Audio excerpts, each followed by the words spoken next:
बहुत पुरानी बात है। एक राजा था। राजा बहुत ही गुस्सैल स्वभाव का था। राजा का एक मंत्री था, वह बहुत ही ज्ञानी और चतुर था। राजा जब भी कहीं बाहर जाता, मंत्री हमेशा उसके साथ ही रहता था। मंत्री अक्सर एक ही बात कहता था, भगवान जो भी करते हैं अच्छे के लिए करते हैं। उद्धरण चिन्ह। एक दिन की बात है, राजा कुछ कार्य कर रहा था, तभी राजा की उंगली में कुछ लग जाने से राजा की उंगली कट गई। राजा को बहुत दर्द हो रहा था। पास में मंत्री जी भी खड़े हुए थे। तभी मंत्री जी बोले, राजन चिंता ना करिए, सब ठीक हो जाएगा। भगवान जो भी करते हैं अच्छे के लिए ही करते हैं। उद्धरण चिन्ह। राजा की उंगली में बहुत तेज दर्द हो रहा था और मंत्री की इस तरह की बात को सुनकर राजा आग बबूला हो गया और मंत्री को जेल में डालने का आदेश दे दिया। राजा का आदेश पाकर सैनिकों ने मंत्री जी को पकड़ लिया।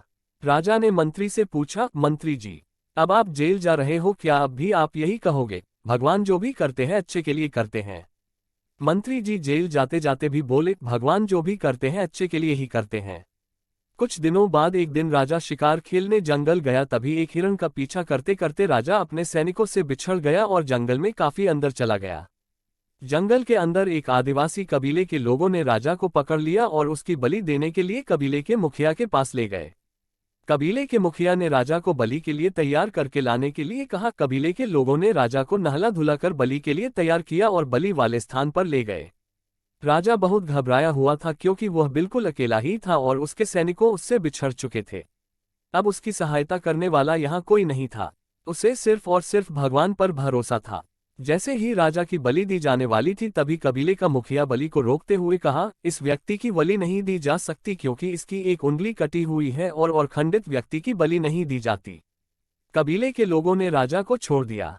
राजा को समझ आ गया कि ईश्वर जो करता है वह अच्छे के लिए ही करता है। अगर उस दिन राजा की उंगली नहीं कटी होती तो आज उसकी बलि दे दी जाती। जंगल से निकलकर राजा किसी तरह अपने महल में पहुंचता है और मंत्री को बुलाकर पूछता है, मंत्री जी, अब मैं भी यह मानने लगा हूं कि ईश्वर जो करते हैं अच्छे के लिए करते हैं, किंतु मैंने आपको इस महल से निकालकर जेल भेज दिया, तो इसमें आपके लिए क्या अच्छा हुआ? उद्धरण चिन्ह। मंत्री कहता है, हे राजन, जिस प्रकार भगवान ने आपकी उंगली काटकर आपको बलि से बचा लिया, उसी प्रकार मुझे जेल भेजकर मेरे प्राण बचा लिए। राजा पूछता है, भला वह कैसे? उद्धरण चिन्ह। मंत्री राजा को उत्तर देता है, हे राजन, मैं हमेशा आपके साथ रहता था। अगर आप मुझे महल से नहीं निकालते और जेल ना भेजते तो मैं भी आपके साथ शिकार के लिए जाता और कबीले के लोग अवश्य ही मेरी बलि दे देते, क्योंकि मेरा कोई भी अंग खंडित नहीं है। इस प्रकार भगवान जो भी करते हैं अच्छे के लिए ही करते हैं। उद्धरण चिन्ह।